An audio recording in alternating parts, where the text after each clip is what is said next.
സുഹൃത്തുക്കളെ നമസ്കാരം. ഞാനിന്ന് രാവിലെ ഉച്ചയ്ക്ക് ഒരു വീഡിയോ ഇട്ടായിരുന്നു. രാഹുൽ മാങ്കൂട്ടത്തിൽ അയ്യപ്പൻ്റെ കാര്യങ്ങളാണ് പറയേണ്ടത്. അയ്യപ്പനെ കൊള്ളയടിച്ചൊക്കെ മാറ്റാനായിട്ടാണ് ഈ ബലാത്സംഗ വീരന്മാരുടെ കാര്യങ്ങളും അതിന് പെണ്ണുങ്ങളെയൊക്കെ ഇറക്കുന്നത്. അപ്പം ഞാനിപ്പം പറയാൻ ഉദ്ദേശിക്കുന്നത്, കാരണം ഞങ്ങളുടെ തിരുവല്ല ഫേമസായി. ഈ വിദേശത്തു നിന്ന് വന്ന വനിത തിരുവല്ലയിലൊരു ഹോട്ടലിൽ രാഹുൽ മാങ്കൂട്ടത്തിനെ വിളിച്ചു വരുത്തി. പുള്ളി അങ്ങോട്ട് കയറി ചെന്ന ഉടനെ തന്നെ അവരുടെ മുഖത്ത് ചാടി കയറി ആന്തി പറിച്ച് ഒക്കെ ബലാത്സംഗം ചെയ്യുന്നൊക്കെയാണ് പറയുന്നത്. അപ്പോൾ ഈ തിരുവല്ല ഫേമസായി.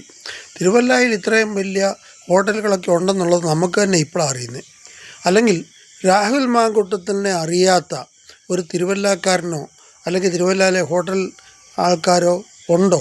ചിലപ്പോൾ കാണുമായിരിക്കും. കാര്യം ബംഗാളികളൊക്കെ ആയിരിക്കും ചിലപ്പം ഈ അവിടെ നിൽക്കുന്ന സെക്യൂരിറ്റിക്കാർ, അല്ലെങ്കിൽ അങ്ങനെയുള്ളെങ്കിൽ അറിയത്തില്ല. പക്ഷേ രാഹുൽ മാങ്കൂട്ടത്തിനെ അറിയാത്ത തിരുവല്ലക്കാരുണ്ടെന്ന് പറഞ്ഞു കഴിഞ്ഞാൽ മലയാളികൾക്ക് തന്നെ അപമാനമാണ്.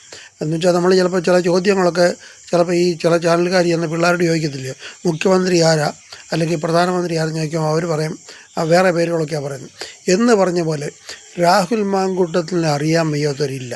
അപ്പോൾ രാഹുൽ മാങ്കൂട്ടത്തിനെ ഈ വിദേശത്തുള്ള വനിത അവരോ എന്താ പറയുന്നത്, അവരെ വിവാഹിതയായിട്ടുള്ള വനിതയാണ്, വിവാഹം കഴിക്കാമെന്ന് പറഞ്ഞ് അവർ മോഹിപ്പിച്ചെന്നൊക്കെ പറഞ്ഞു.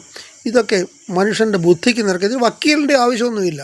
ഇത് വെറും ഇയാളെ എങ്ങനെങ്കിലും ഒരു 10 ദിവസത്തിന് അറസ്റ്റ് ചെയ്യുക, അപ്പോഴത്തേന് ഈ അയ്യപ്പൻ്റെ ഒരു കേസൊക്കെ മാറ്റി നിർത്തുക എന്നുള്ള ഒരു ചെറിയ അജണ്ടയിലേക്ക് ഇത് മാറിയിരിക്കുകയാണ്. ഇയാൾ കുറ്റം ചെയ്ത് കഴിഞ്ഞാൽ ഇയാൾ അറസ്റ്റ് ചെയ്യണം. ഇയാളിനിയും ഈ ഒരു രാഷ്ട്രീയ പ്രവർത്തനം ചെയ്യുന്നവരോ ഒരു പൊതുപ്രവർത്തകനോ ഒരു ചെയ്യാൻ പാടില്ലാത്ത കാര്യമാണ് അയാൾ ചെയ്തിരിക്കുന്നത്. അത് നമുക്ക് വിശ്വസിച്ച് തീർച്ചയായിട്ടും അയാളെ അതിനായിട്ട് മാറ്റി നിർത്താം. എന്നും കൊണ്ട് അയാൾ പറഞ്ഞ പോലെ ഇന്ത്യൻ ശിക്ഷാ നിയമത്തിൻ്റെ പരിധിയിൽ നിന്നുകൊണ്ടാണ് അയാൾ ചെയ്തിരിക്കുന്നത്. അയാളെ ഈ കൊടുക്കാനായിട്ട് എന്തെല്ലാം കുൽസിത ബുദ്ധികളാണ് നടക്കുന്നത്. ഓക്കെ, എന്തെങ്കിലും ആയിക്കോട്ടെ, നീതിയുടെ കൂടെ പോട്ടെ. പക്ഷെങ്കിൽ ഒരുത്തരെയും അപകീർത്തിപ്പെടുത്താനായിട്ട് ശ്രമിക്കരുത് എന്ന് പറഞ്ഞുകൊണ്ട് ഉപസംഹരിക്കുന്നു. ജയ് ഹിന്ദ്, ഗുഡ് നൈറ്റ്.